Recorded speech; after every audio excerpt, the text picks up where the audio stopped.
George Floyd was an unarmed black man who was murdered by the police. Freedom. George Floyd!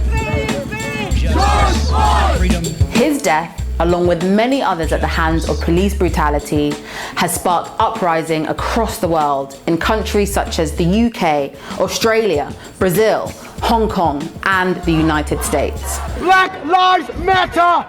But how exactly did we get to this point? And is the UK institutionally racist?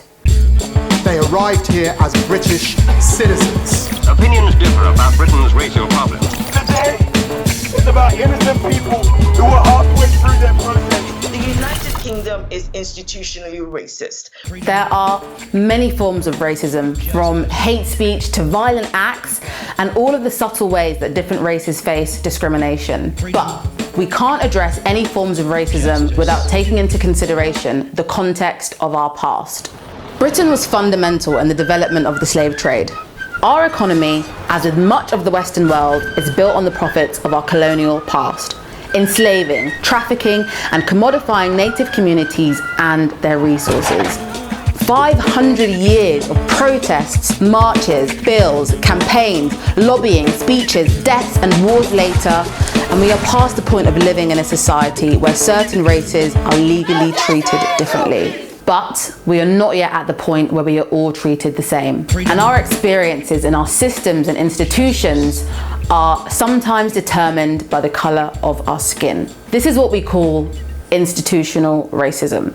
Institutional racism is racial discrimination that has become established as normal in societies and organisations.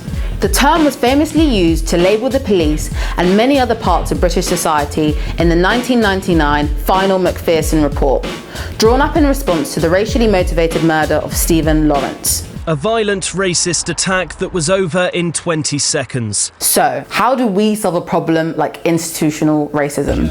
Macpherson's report recommended a 70-point approach in showing zero tolerance to racism within the police, the civil service, the NHS, and other public bodies. I want it to act as a catalyst for permanent and irrevocable change. Many of these points focused on better awareness, education, and training in dealing with individual unconscious biases, as well as setting targets for diversifying recruitment, retention, and promotion of BAME workers. But did it go far enough? To Stephen's mother, Doreen, the answer is unfortunately no. When things are not made mandatory, it allows people either to accept or not to accept. And this is what I'm trying to find out, 20 years on, how much of that has been implemented. It's very clear that unconscious biases still exist in many aspects of our everyday life, from education to employment to the judicial system to the housing system. Are you Jamie? Yeah. These can be anything from a black person being almost 10 times more likely to be stopped by the police. I've been stopped about 50,000 times, bro. To a person with a non-traditional English name like mine being less likely to be called to an interview by a potential employer. So, how do we make people more aware of these unconscious biases? And how do we make sure that minority ethnic groups are afforded the same opportunities as everyone else? The answers to these questions are very complex, but now more than ever, they need to be answered by our societies and governments across the world in order to tackle institutional racism. How will you reflect on your position within this movement in order to tackle racism? And what is the best way to do that? To find out more about tackling racism and the unconscious biases that exist in our society, follow us on Instagram and check out the links in the description below.